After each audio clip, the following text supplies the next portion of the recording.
Imagine waking up and air is thick, not with fog, not with mystery, but with ash. Your lungs tighten, you cough, and then you realize it's not a dream, it's your city, your forest, your future burning. I want to ask something and don't answer too quickly. What causes a forest fire? Is it the heat, the dry weather, or forgotten cigarette? Or is it us? Fire doesn't start when the flame touches the leaves. Oh no, that's already too late. Fire begins in doubt, in policy, in neglect, in ignorance. Let me break it down for you. In the US, a country that once boasted nearly 30% forest coverage is losing trees faster than it can plant them. 2021, 2023, 2025. In these years, repeated the years like a mantra of Daniel. Massive wildfires, destroyed ecosystems, and you know the worst part, most of them were preventable. Yes, there is a climate change. Yes, there is droughts, but you want the raw truth. Many of these fires, these vicious, world-wrapping infernos, start because someone flicked a cigarette into dry grass, or worse, set the fire deliberately.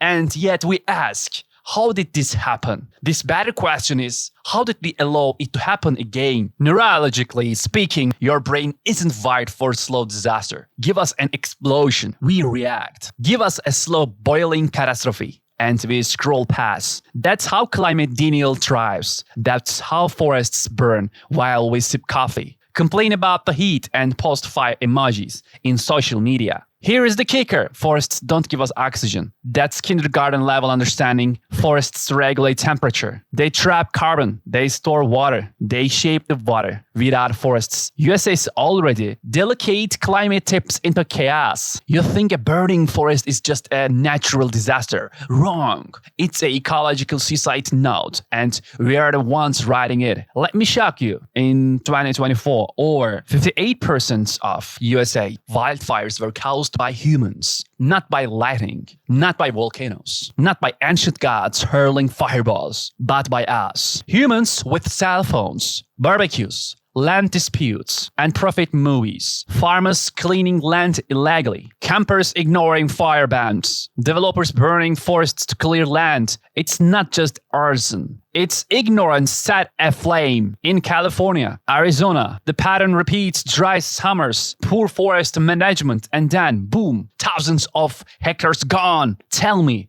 if you notice, why do we do nothing? Now, here is the $1 million question. Can we stop these fires? Yes, but not with tweets, not with hashtags, with strategy. Let me show you what works. First of all, education. We need environmental legacy in school. Knowing that forests are ecosystems, not just trees. Knowing how fire behaves, knowing prevention isn't nice to have, it's a lifeline. Urban and rural planning. No more building on forest edges. No more ignoring fire zone, buffer zones, fire lines, controlled burns. Strict legislation. Jail time for illegal burning. Real consequences.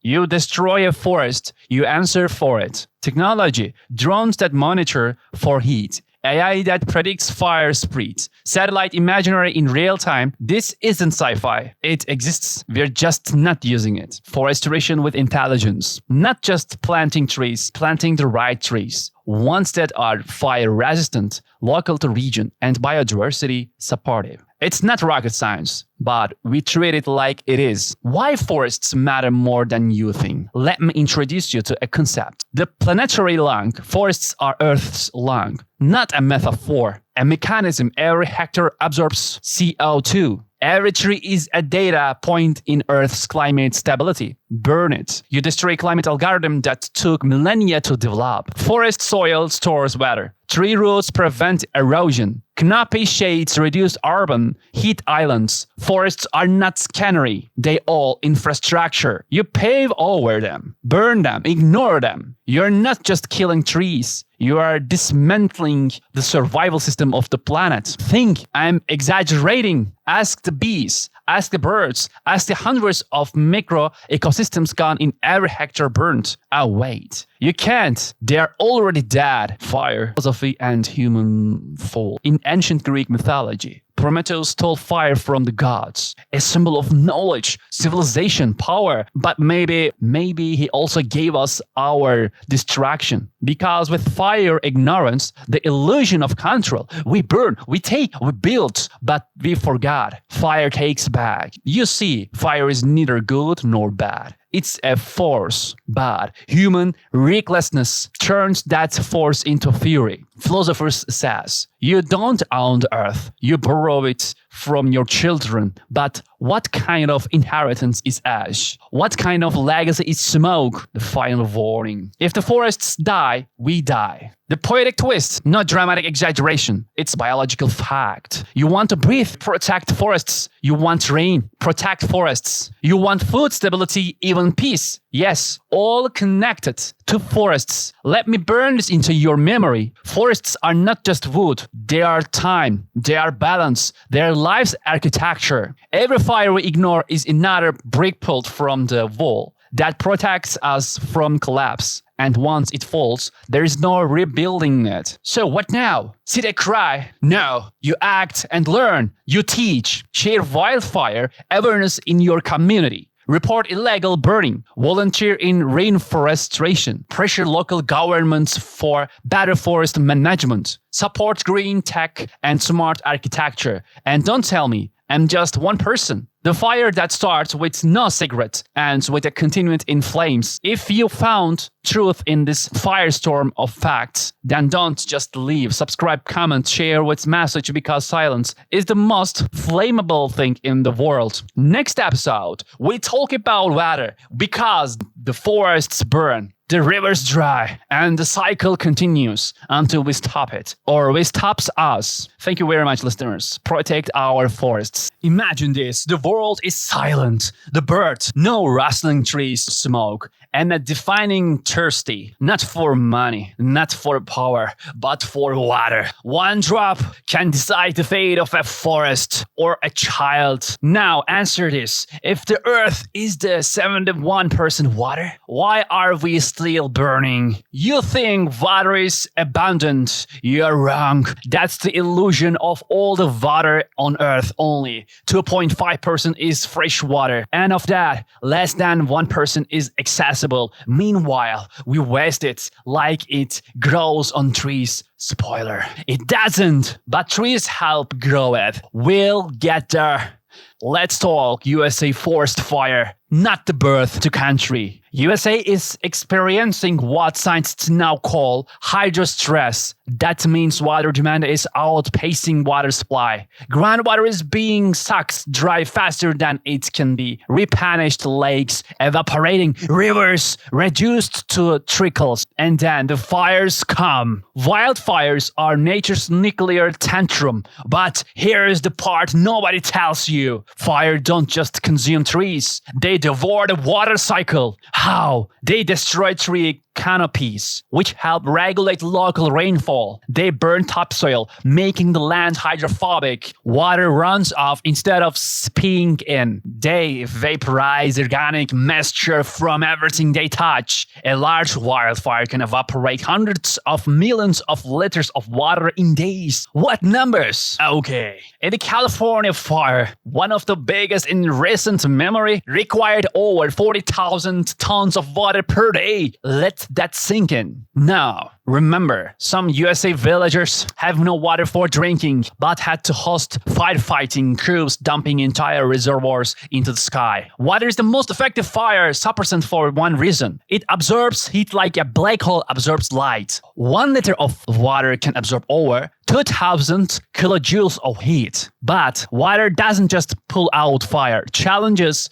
its physics. Fire needs heat, fuel, and oxygen. Water removes 2 of them instantly. But there is a catch. In massive fires, water becomes a logistical nightmare. Helicopters carry 2,000 to 5,000 liters. Fire planets up to 12,000 liters. A fire truck, 10 tons. Seems like a lot. In a megafire, that's a single breath of relief. Worse. Sometimes there is no place to refill. To remote USA mountain regions, Firefighters drive for hours just to access a refill station. By the time they return, the fire has doubled. Let's turn your brain side out. Trees don't just rely on rain. They make it. Forests increase humidity via transportation. Their canopies trap moisture and shade the ground. Their root systems act like underground sponges feeding aquifers. Now imagine the forest burns. No more transportation, no more rains, less groundwater, more drought. Then new fires ignite. Do you see it now? The feedback loop.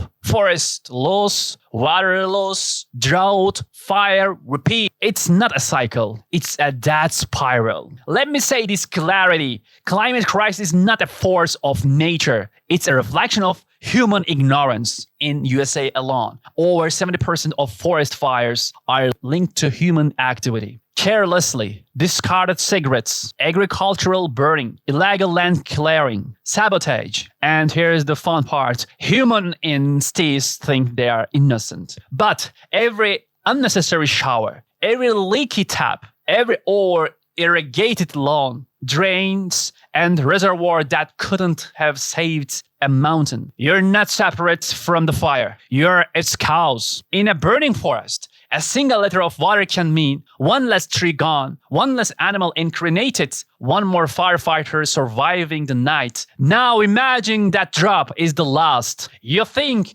I'm being dramatic. Ask the villagers who had to decide between saving crops or providing water for the firefighting teams. This isn't dystopia. It's yesterday's news. You thought it needed when the fire went out. No, that's when the real damage begins. Post-fire landscapes are like corpses with open wounds. The soil burned and fireless cannot hold water. Rain causes landslides and erosion. Rivers float with ash and debris. Underground water stores get contaminated. Water doesn't just vanish. It escapes forever. And then the desert arrives. Yes, USA is facing desertification. Deserts are not natural. They are man-made. Now, let's talk about your house. One dripping tap is equal 20,000 liters a year. Overwatering a garden is equal 40% waste. Long showers, multiply that by millions. You don't feel it, but your convenience is in another region is crisis. Once perspective, the amount of water wasted in California in 1 hour could fill 500 fire trucks. Unbelievable. So, what now? Hope. Only if we act. First of all, protect forests like our organs because they are. Second, harvest rainwater. Stop letting it run into the sewers. Fix leaks. Sounds simple. It is. But it works. Support forestation. Every tree is a rainmaker. Question agriculture. Do you really need strawberries in July? Individual action is not a trend. It's survival. Here is a question for your soul. If every drop of water had memory, what would it remember of us? Would it recall being vested, used to wash cars, fill pools, power factories, or would it remember saving lives, cooling flames, reviving a dry tree? You have the power to write that memory. Your faucet is a trigger. Use it wisely. Tell me, how do you protect your water? Drop your thoughts below. And remember, you can't fight fire with apathy. Subscribe, share this, change something. This isn't just content. It's a call to consciousness. Next episode, we go deeper. Until then, think, act, preserve. Because one drop is enough to ignite hope or extinguish everything. Let's drink a coffee, Voyagers. How wind turns fire into a monster. The invisible engine behind wildfires. Imagine standing on a hill, the sky, blood orange, the trees scream in silence. You hear nothing except the whispers of wind. And then, whoomp, a wall of fire leaps across the valley in seconds. You blink, the forest is gone. Now stop. Ask yourself, what really spread the fire? It wasn't just the flame. It wasn't even the heat. It was something far more deceptive, more insidious. The wind. Fire needs three things: heat, fuel, and oxygen. That's the fire triangle. Wind is not just a bystander in this equation. It's the accelerant, the enabler, the architect of destruction. Without wind, a fire burns. With wind, the fire hunts. Let me say that again. Without wind, a fire burns. With wind, it hunts you. The physics, it rattles. Wind feeds oxygen to flames. And flames are greedy little beasts. The faster the wind blows, the faster fire grows. But it's not linear. It's exponential. A 20 km per hour wind might double the speed of spread. A 40 km per hour wind might quadruple it. That's not math. That's war. And that's not all. Wind carries embers. Tiny dragons. These embers fly kilometers ahead. You think you are safe? Wrong. One ember lands in dry grass near your fence. A second later, your world ignites. Spot fires, that's what we call them. But don't let the term fool you. They don't just spot, they ambush. Now let's make this worse. Crank up the temperature. 35 degrees Celsius, maybe 40 at dry air. Now add wind. What do you get? You get Hell's algorithm. In fire science, we call it the perfect storm. Hot air plus dry conditions plus wind is equal catastrophe. Why? Because hot air rises, wind replaces it with more oxygen. The fire breathes faster. It doesn't walk, it runs. This is why we must destructive violence happen during heat waves. It's not a coincidence, it's a formula. And here is the kicker. The fire doesn't just get hotter, it jumps, it leaps. It defines logic. It becomes intelligent. Let's take you back to 2021 in California, in Delphi, in Amazon. A small brush fire starts, nothing extraordinary. By waiting 10 hours, it spreads over 50 kilometers. Why? Winds up to 60 kilometers per hour. Towns evacuated, lives lost, forest erased. The fire wasn't just moving, it just teleporting. A fire that seemed under control is suddenly not. Winds shift, fire jumps, contaminated lines. Within minutes, the fire becomes a beast with 1,000 mounts. Firefighters are outmaneuvered. Aerial support misfires. People trapped is not mismanagement. It's wind miscalculated. Now you think you can just measure the wind and act accordingly. Sure, we try. Anemometers, weather balloons, satellite data, forecasting software. But guess what? The wind doesn't care. It changes, it morphs. And it does so mid-fire. 1 minute it's heading northeast. The next minute it turns and the fire flows. Now imagine you are piloting a firefighting plane. You line up the drop. You open the hatch. Water falls, but the wind pushes it off target. Result? Water wasted, fire untouched. Or worse, you fly too close, a gust flips the aircraft. Firefighting isn't brave, it's calculating madness. On the ground, a firefighter with a hose aims at a flame, but the flame is no longer here. The wind moved it. This is the chaos of wind. You're safe. You think the fire is 3 kilometers away, heading north. Then the wind shifts. Now it's heading south. You leave south within 90 seconds. The fire is at your door. This happened in California, Greece, Australia, and yes, right here in USA, Pakistan, India. Whole neighbors swallowed. Not because they were close, because the wind betrayed them. This isn't just nature. This is strategy, a cruel one. Now let's get real. We can't stop wildfires, but we can outthink them. That begins with understanding wind. Why do we allow forests to grow without corridors? Why do we ignore the wind tunnels? That funnel goes straight through our national parks. In modern forest planning, roads can serve as fire breaks. Tampon zones should be placed in windward edges. Rainforestation should allow wind patterns. Let me repeat. You cannot protect forests unless you understand wind. It's like building a city without considering earthquakes. Foolish, dangerous, fatal. Here comes the part nobody wants to hear. Most wildfires are started by humans. A cigarette flickers from a car. A barbecue on a windy afternoon. a glass bottle reflecting sunlight. Combine any of these with a dry forest and a 30 kilometer per hour's wind, the wildfire in California and the power of wind. One of the main reasons the wildfire in California continues to burn is the storm. Burn is the strong wind. High-speed winds fan the flames, spreading the fire repeatedly across dry vegetation. Despite the efforts of firefighters, the wind makes it extremely difficult to control and extinguish the fire as long as the wind persisting. The fire keeping growing,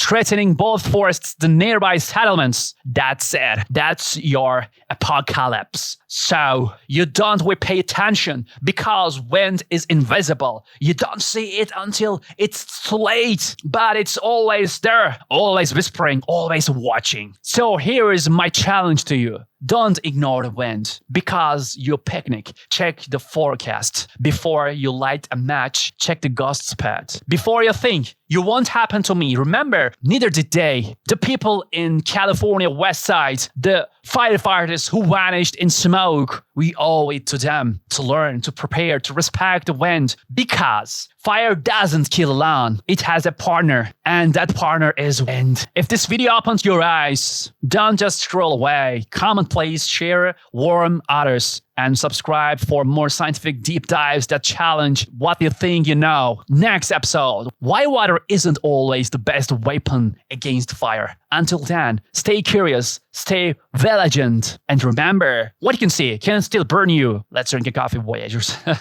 Why water isn't always the best weapon against the fire. Imagine this. A forest is on fire. The sky is black. The ground is glowing red. And above all, silence. Then whoosh. You drop water. Gallons, tons, oceans of it. But the fire, it lows, it grows, it consumes. Water is the enemy of fire. Is it? Let me ask you something. If water is so powerful, so elemental, so primal, why does it fail so often? My name is Kealion Bay. I'm not here to confirm your assumptions. I'm here to detonate them. Water extinguishes fire. It's one of the first things you learn as a child, right? Blue beats red, cold beats hot. Logic, simplicity, fairy tale. But the world, my dear viewers, is not simple. It is layered, chaotic, paradoxical. So here is your first intellectual slap. Fire is not a substance. Fire is a reaction. And that reaction, it doesn't fear water. It simply adapts. Take oil fires. You pour water on burning oil. Congratulations. You have created an explosive steam bomb.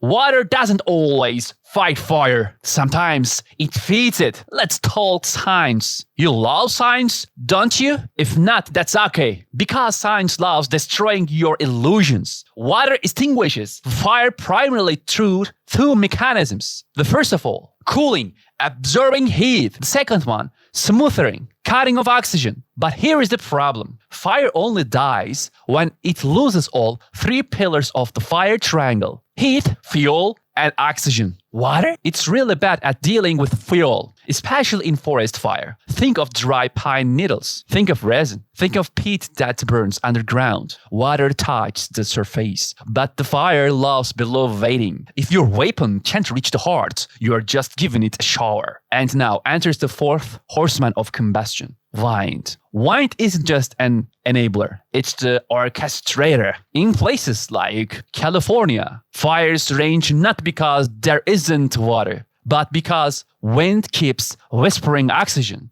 into the flame's ears. It turns a spark into a symphony of destruction. Have you ever tried blowing out a fire? What if you blow harder and it gets stronger? That's what wind does. It doesn't care about your horses. It negotiates with chaos. Let's get brutal. Let's get chemical. Magnesium, titanium, sodium. These elements don't just resist water. They react violently to it. Even see a metal fire in a lab, drop water on it. And boom! White hot balls, like tiny suns birthing themselves in defiance. So let me provoke you a little. Water is a perfect solution for problems that don't fight back. But fire? Fire is a fighter. An evolver. Let's get meta. Why do we believe so firmly that water is the best answer? Because it's easy. Because it's safe. Because it's blue and fire is red. And our kindergarten's minds were built on color-coded binaries. We love control. Water feels like control, but it's a false comfort blanket. You sleep under it, and the fire burns through your dreams. What if your solution are just ritual?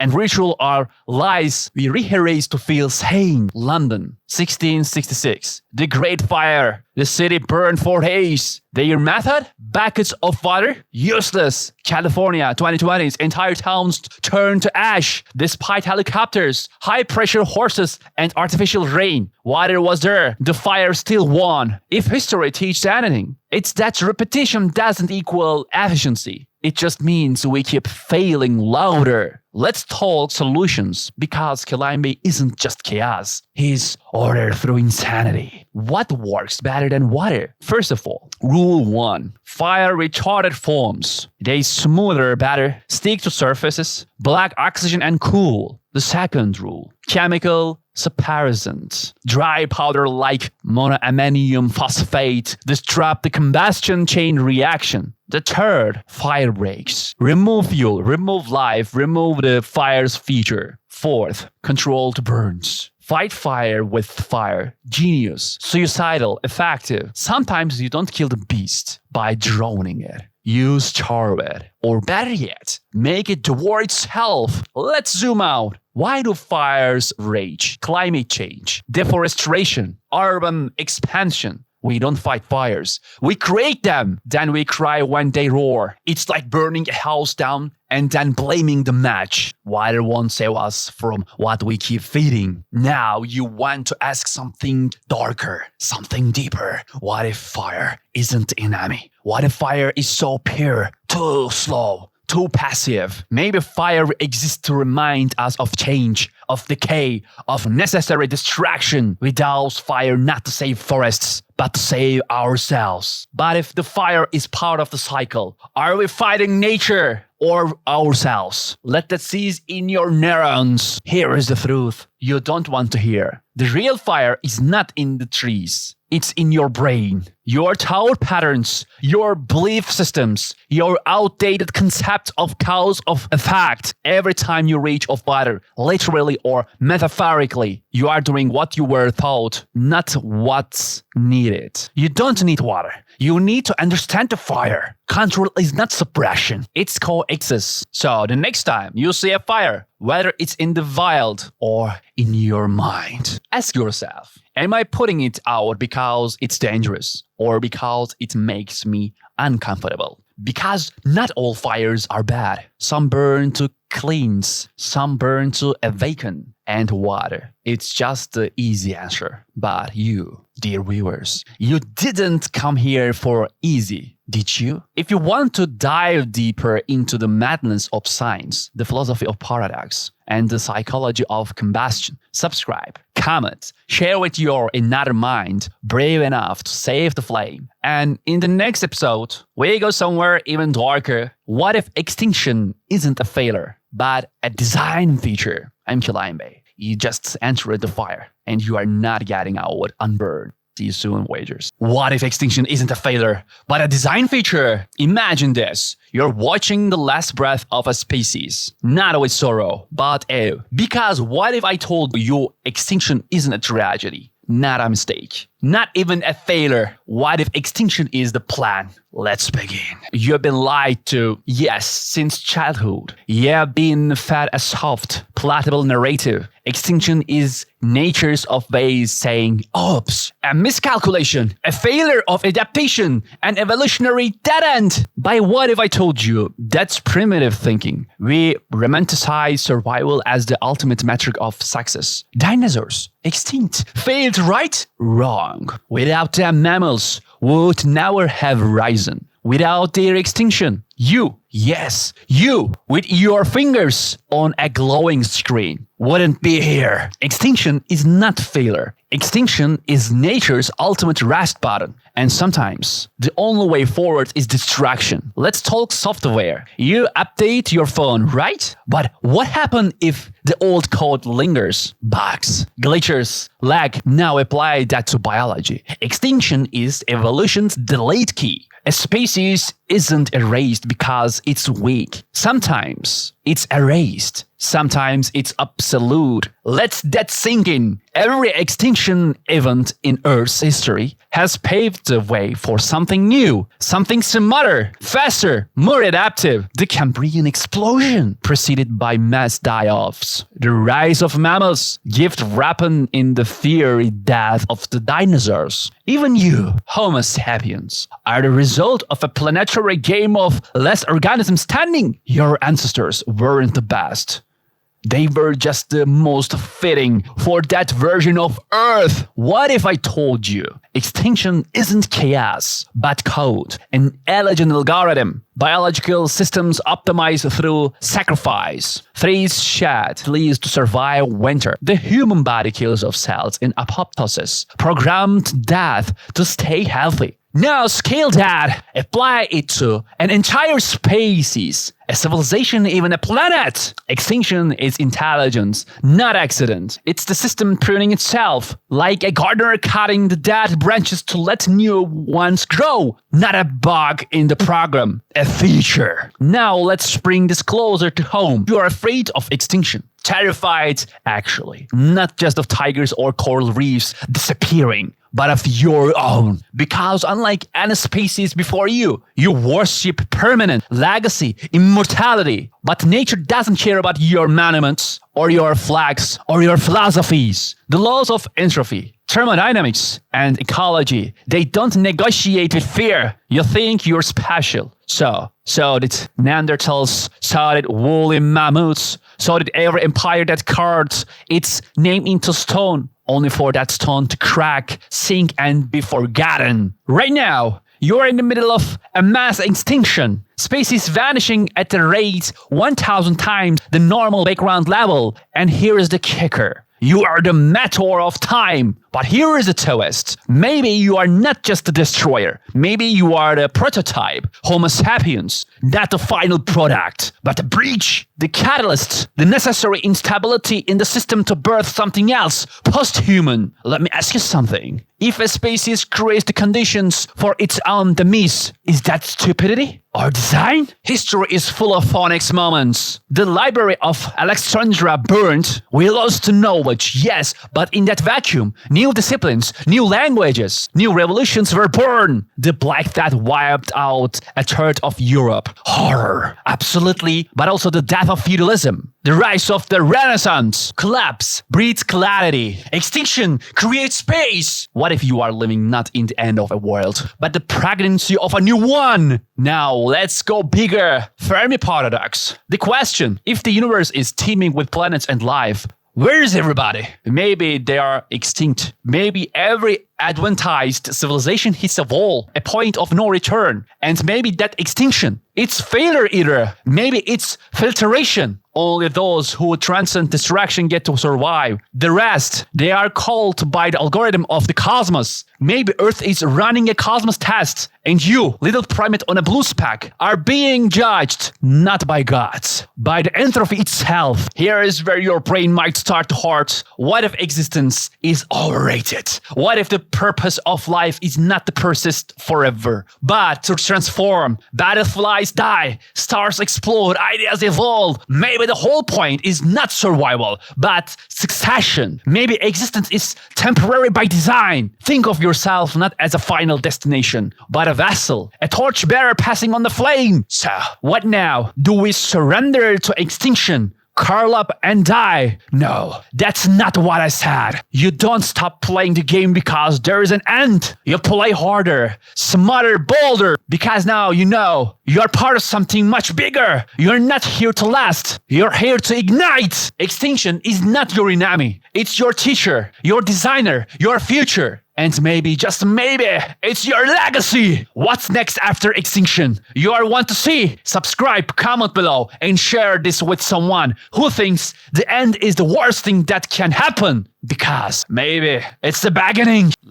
You think it's just a toy. Think again. Because what you see here, this tiny creature with bug eyes and devilish ears, is not just another collectible. No. Labubu is a mirror, a psychological, cultural, and emotional mirror. reflecting not only our childhood fantasies, but also our adult disillusionments. How does a small vinyl figure born from ink, imagination, and a whisper of horror became a global phenomenon? How does it crawl its way into the hearts of children and wallets of adults? Labubu didn't start in a toy factory. It was born in the shadows of a sketchbook. The creator, Lang, a visionary illustrator from Hong Kong, not a marketing genius, not a corporate strategist, a storyteller. His ear stories featured strange little creatures, always slightly off, slightly unsettling, slightly too real. And then came Labubu. Labubu is a mischievous forest creature, a tiny monster, a trickster separate. Think Pan, think Loki, think the idea of child mixed with the cynicism of an adult. It first appeared in illustrated storybooks with no voice, just expression, just movement, just a world that didn't need to be explained. Then in a twist, only capitalism could predict. Labubu went physical. Pop Mart, the Chinese toy giant, saw potential. And suddenly, the mysterious Scrabble of an illustrator became an empire of collectibles. Let me ask you something. Why are people obsessed with opening sealed boxes? Blind box culture isn't new. But Labubu? It's elevated into ritualistic devotion. Inside each box, a different version of Labubu. Pirate Labubu, Forest Labubu, Monster Labubu, Angel Labubu, Demon Labubu, sometimes even a sacred, ultra-rare case figure with glitter or blood or nothing at all. The result, addiction, not just a toy, but to passability. Behavioral economists call this variable ratio reinforcement, the same psychological principle that drives slot machines. You don't know when the jackpot hits, but you keep playing. Because one more try might just be the one. Now, add to that a design that is cute, but not traditionally cute, not Barbie cute, not Disney cute, but kind of haunted cute, creepy cute, the kind of cute that looks like it might bite you. From Tokyo to Los Angeles, from Seoul to Paris, Labubu took over shelves, screens, and stories. But why this character? Why not another? Because Labubu isn't just a character. It's a symbol, a contradiction, a product. In Japan, it rides the wave of kawaii culture. In China, it plays into childhood nostalgia. In the West, it feeds the thirst for obscure collectibles. It bridges cultures. It doesn't explain itself. And that mystery is exactly what makes it desirable. Now, let's talk about the kids. Sure, adults collect them, but children, they see something else. They don't just see a toy. They see a companion. Labubu isn't a perfect princess or a superhero. It doesn't save the day. It doesn't have an origin story. It's not even especially nice. And that's the point. Labubu is damn wild, emotional, nonlinear, mischievous. Children don't want morality tales. They want understanding. Labubu gives them a space to be complex. It says, you can be naughty, you can be scared, you can be weird, and that's okay. In a world of sanitized algorithmic content, Labubu is the glitch, and kids love the glitch. But the real secret lies here,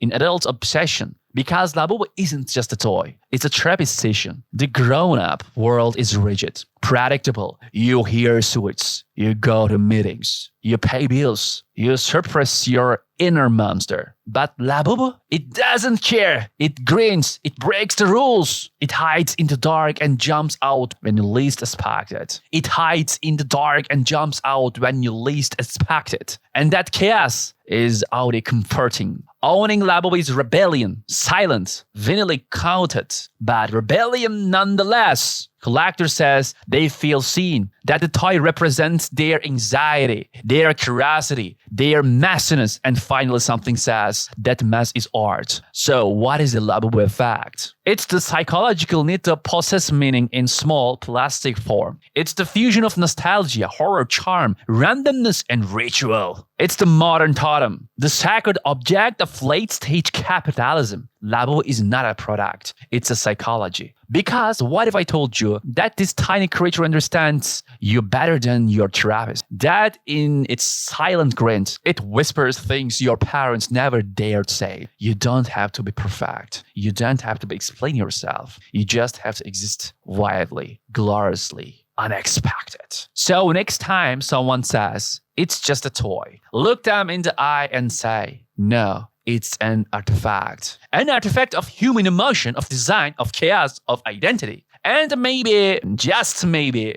Labubu is more real than we are. Subscribe if you felt it. Comment if you've met your inner monster. And share if you're brave enough to let someone else see theirs. New collections. Pirate Labubu, Ghost Labubu, Detective Labubu, each with its own micro-universe. Labubu is no longer a character. It's an expanding multiverse of emotional avatars. Pop Mart is entering AI, gaming, even augmented reality. Don't be surprised when Labubu talks back to you someday. Here it is, the final products. Labubu isn't lovable, but you love it. Why?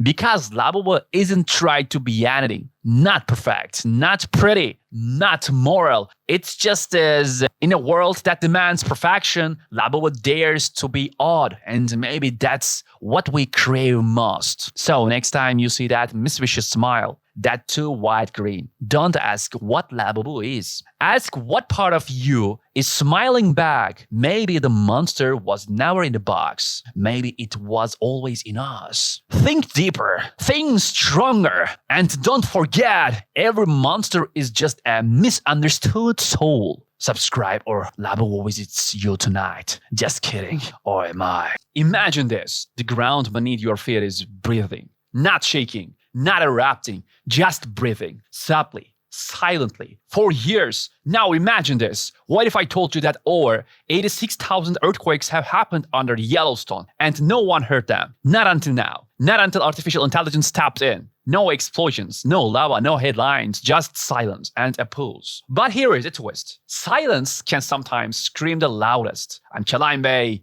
You might think of me as a scientist. I prefer seer of patterns. And today, I'm going to drag you into the god of the earth, into Yellowstone, into a secret that has been whispering for years, a secret only machines could hear. Let's begin. Yellowstone, to most people, it's just a national park. Geysers, bears, tourists wearing socks with sandals. But to those of us who understand its true nature, Yellowstone is a time bomb. Underneath, those tranquil forests lie a supervolcano, a sleeping giant with the power to rewrite history. Not just make history, mind you, the latest eruptions. Yes, the last one, 640,000 years ago, covered half of North America in ash. And here is the thing, the Earth doesn't keep promises. No countdown clock, no schedule, just pressure, waiting to snap. But what if it's not waiting? What if it's humming? In 2019, geographers at Stanford University decided to do something reckless. They handed the keys of Yellowstone's seismic data to an artificial intelligence, not a cute assistant, not a chatbot, a deep learning neural network trained not to see, but to listen. And what it heard wasn't just data.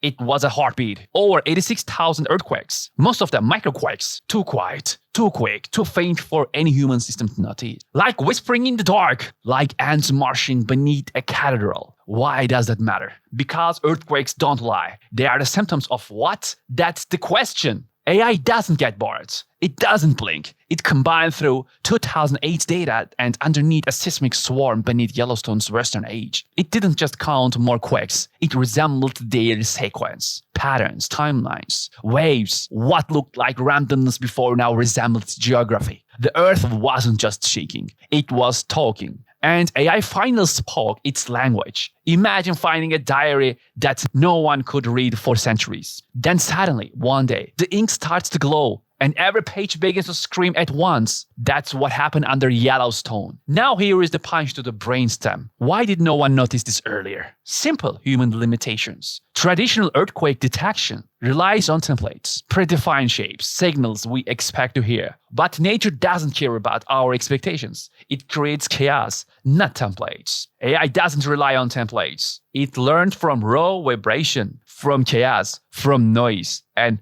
what it found redefines how we understand the planet's quiet zones. Because what if there are no quiet zones? Now let me slam you with a possibility. If Yellowstone had 86,000 unnoticed earthquakes in 1 year, how many are we missing globally in Antarctica, under the oceans, beneath your feet? This isn't about Yellowstone anymore. This is about Earth 2.0, a version of our planet that's always been active, always been alive, always been speaking. We just never understood its dialect until now. But here is the dark side. If we have been deaf to Yellowstone's whispers, could we also be blind to its screams? What if this swarm is a procedure, a quiet preparation? What if nature doesn't erupt in anger, but builds it over decades with micro cracks and murmurs? We used to think eruption is a bang. What if it's a build? Let me hit you with something that'll ruin your sleep. The earth is alive, not metaphorically, literally, a living, moving, whispering entity. And AI just gave us its diary. The rocks beneath Yellowstone don't scream. They murmur, and we have mistaken that for peace. But ask yourself this. If a volcano whispers, is it less dangerous or more? Because silence doesn't mean safety. It means complexity. And complexity, that's where reality hides its more terrifying truths. Now imagine a future where we equip every tectonic plate with AI listeners.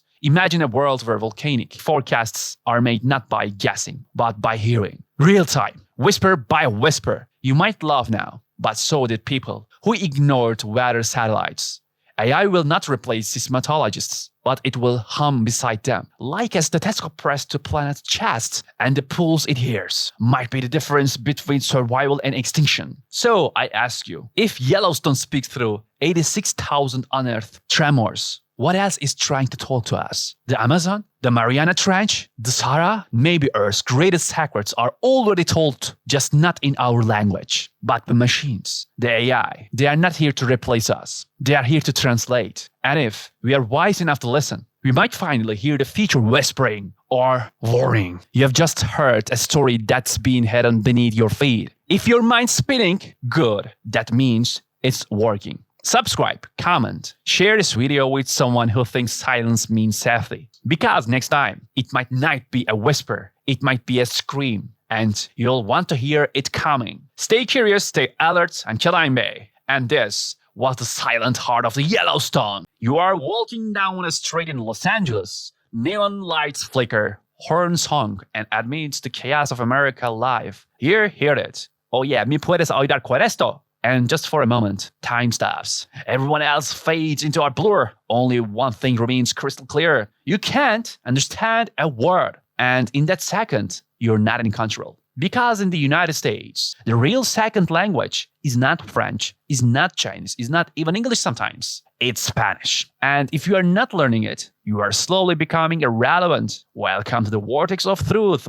My name is Kealion Bay. Today I'm about to dissect a cultural illusion and show you exact why not learning Spanish in the US is the intellectual equivalent of still thinking Pluto is a planet. Brace yourself, because the question is not why learning Spanish in the US. It's why haven't you yet? We have been told English is enough. Enough to get a job, enough to thrive, enough to understand the world. But let's break that open. The United States is the second largest Spanish-speaking country in Earth. Yes, you heard me. Not Mexico, not Spain, not Argentina, the United States. Or 42 million native Spanish speakers, another 15 million bilingual speakers. That's more people than the entire population of Canada. Twice. And here is the kicker. These numbers are growing rapidly. So let me ask you this. If you are walking into a future that speaks in Spanish, why are you still monolingual? Let's rewind the tape. You think Spanish in the US is new. You think it's immigration? You think it's a modern trend? Wrong! The Spanish language was here before English. Before the Constitution, before the Boston Tea Party,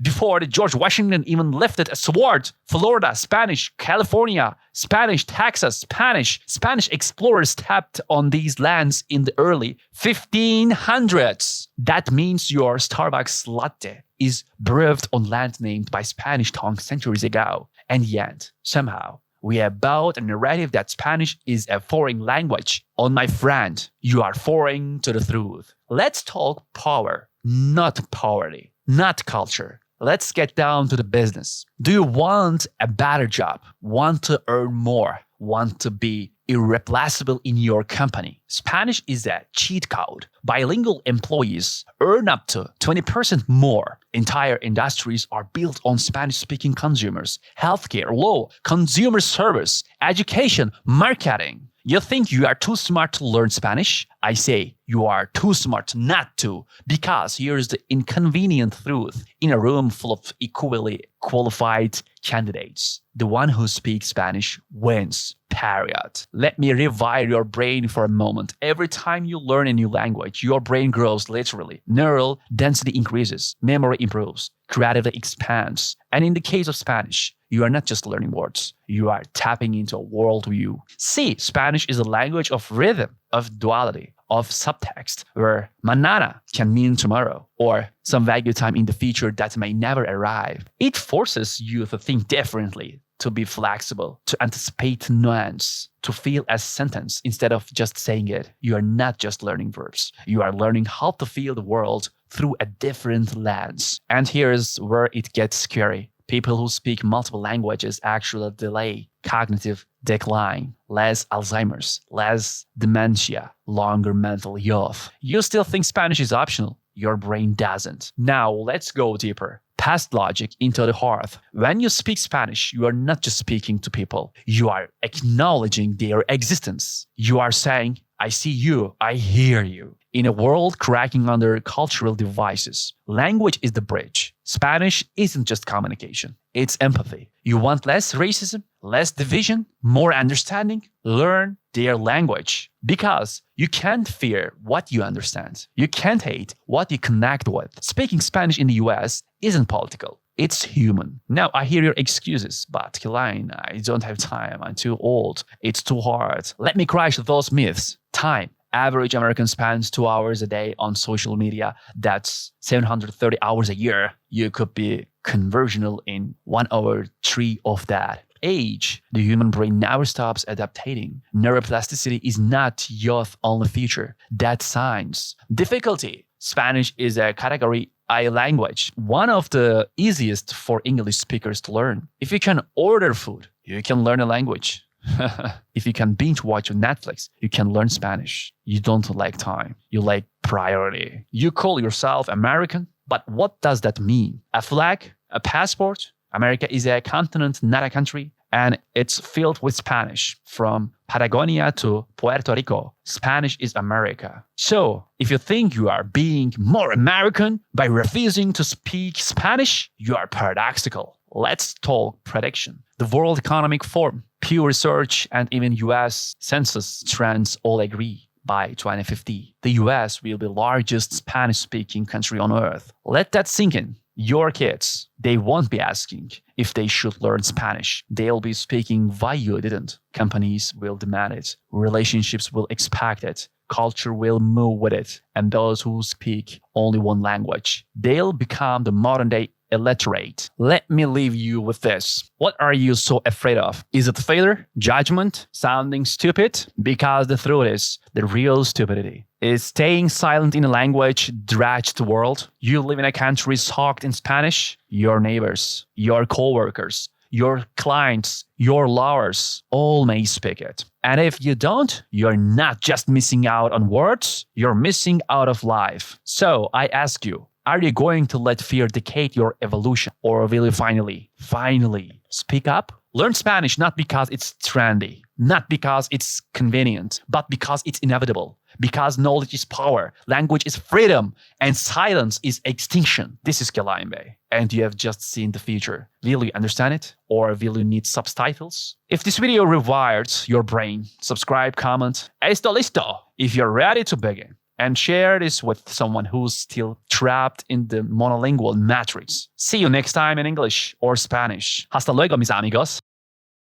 Stop! Freeze this moment! Imagine the entire world is silent and the only thing still moving is you. Now let me ask you this. What if I told you that every rocket launch, every bridge, every song wave vibrating your ears right now, all of it is secretly ruled by one ancient formula? Not magic, not philosophy, quadratic equation. Think I'm exaggerating? Fine, let's play a game. Picture yourself on a battlefield. You have targets, say, a moving enemy drone. You fire. If you miscalculate by a fraction of a second, you miss. But with one equation, you can predict the arc, the exact point where gravity, velocity, and time collide. That's not trig. That's quadratic power. And without it, chaos. Your world collapses literally. But here is the twist. Quadratics are not just math. They are the art of predicting destiny. The word algebra came from algebra, the reunion of broken parts. Quadratic equations were the moment when humanity stopped guessing and started controlling the future. From the Babylonians carving numbers into clay tablets 4,000 years ago to the rockets piercing the sky today, this formula has been whispering the same secret. The universe moves in curves, not straight lines. Here is the skeleton key. Ax squared plus bx plus c is equal 0. 3 letters, infinite power. And when you unlock it, the quadratic formula explodes into view. X is equals, in the parentheses, minus b plus or 0 in the root, in the parentheses, b squared minus 4ac or 2a. Oh, you thought that was just a nightmare from your math exam? No! That's the code behind the parabola, the U-shaped curve that describes falling apples, cannonballs, roller coasters, and yes, your GPS signal. Without parabolas, your Uber never finds you. Your satellites crash your favorite football match. So, when you solve a quadratic, you are not just hunting for X. You are bending reality. You're saying, I refuse the unknown. I will see the visible. The parabola becomes your weapon. The discriminant b squared minus 4ac tells you whether your solution exists in real world or in a world you'll never touch. 2 solutions, infinite possibilities. 1 solution, balance on the edge of perfection. No solution. Welcome to the void. So I ask you, are you solving equations? Or are you decoding the hidden architecture of the universe? Because if you treat quadratic like boring textbook drills, you have already lost. X is not a number. X is the equation you keep avoiding. And maybe, just maybe, solving it is the only way to stop lying to yourself. Centuries ago, a Persian genius named Al-Khwarizmi dared to put chaos into order. His work gave us the world algorithm. Without him, there would be no artificial intelligence, no Google, no Instagram. Yes, your dopamine hits are sponsored by a man who lived 1,000 years ago. Through quadratic thinking. So, don't tell me math is boring. Quadratics are the rebellion against randomness. The refusal to accept a world of change. They are the proof that fragile humans can predict the dance of planets and the fight of missiles. Wait, quadratics, you're not a victim of gravity. You are its master. So, next time you write x squared on a page, don't roll your eyes. Realize this. You are touching the very formula that built your modern world. And if you want more than just formulas, if you want to see the soul behind the symbols, subscribe, because next time you won't just solve equations. We'll break into the code of reality itself. See you next video, Voyagers.